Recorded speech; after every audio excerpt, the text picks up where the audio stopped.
So kung Dios nun ka, una sa tanan, naa kas kamatuoran. So kinahanglan, naa kay kasuguan. Unsaon pagalagad sa tao kung walay sugo ang Dios? Unsaon pagalagad sa tao kung walay kasuguan ng iyang sundon? Maunay ang pangutana. So kinahanglan nga mahibalo kita nga sumala sa kasulatan nga ang pagka-Dios nun, una sa tanan, naa siya sa kamatuoran. Una, ang kamatuoran sa wala pa si Kristo, mao ang kasuguan. O kining kasuguan, mao ni ang pulong sa Dios.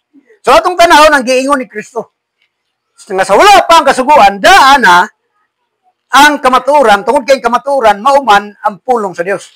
Sa libro ni Juan, matud pa sa atong Ginoong Kristo, versikulo 17 sa kapitulo 17 nagingon, balaan na sila pinaagis kamatuoran. Ang imong pulong mao ang kamatuoran. So ang pulong sa Dios mao ang kamatuoran.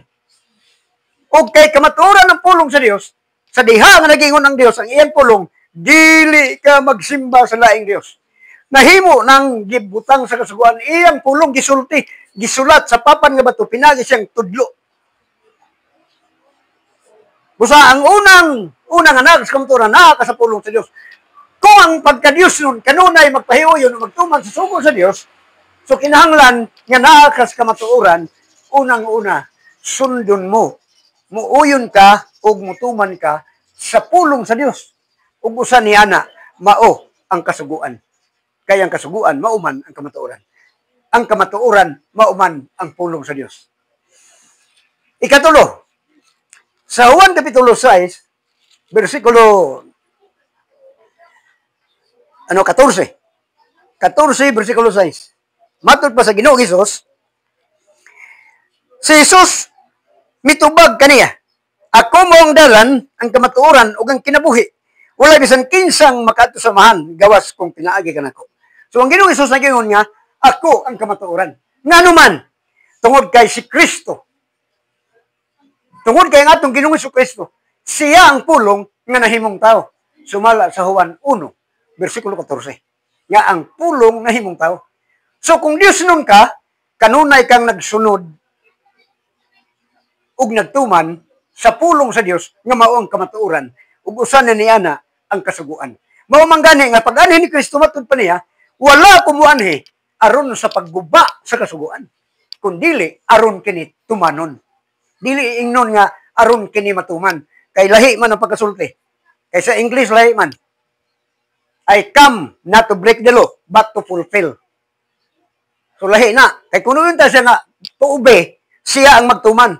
Pero fulfill ang gibutang dito. Meaning, miani siya aron patumanon ang kasuguan. Nganong miani siya? Ngano man, tungod kay siya ang kamatuoran.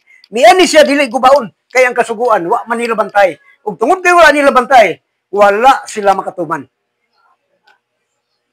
Wala sila katuman kay wa man nila bantay. Maunay diferensya sa mga taong kitagaan kaniadto. Now, ang kasuguan dili lang para sa mga Hudiyo. Kundi ang kasuguan, ang pagbantay sa kasuguan, tibuok na katungdanan sa tao. Ako doon ako gayinan nga. Kung ikaw tao, imong katungdanan ang pagbantay sa kasuguan, sumala sa Biblia. Pero kung dili ka tao, usa ka kaunggoy, wa kay apila ni.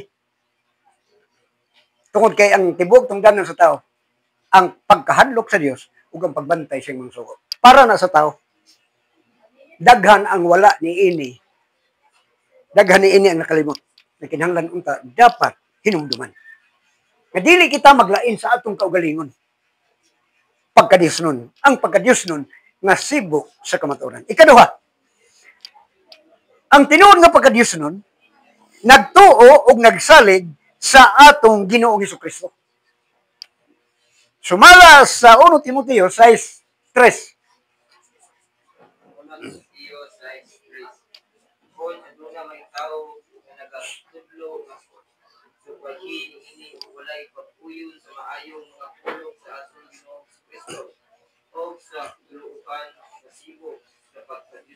Okay.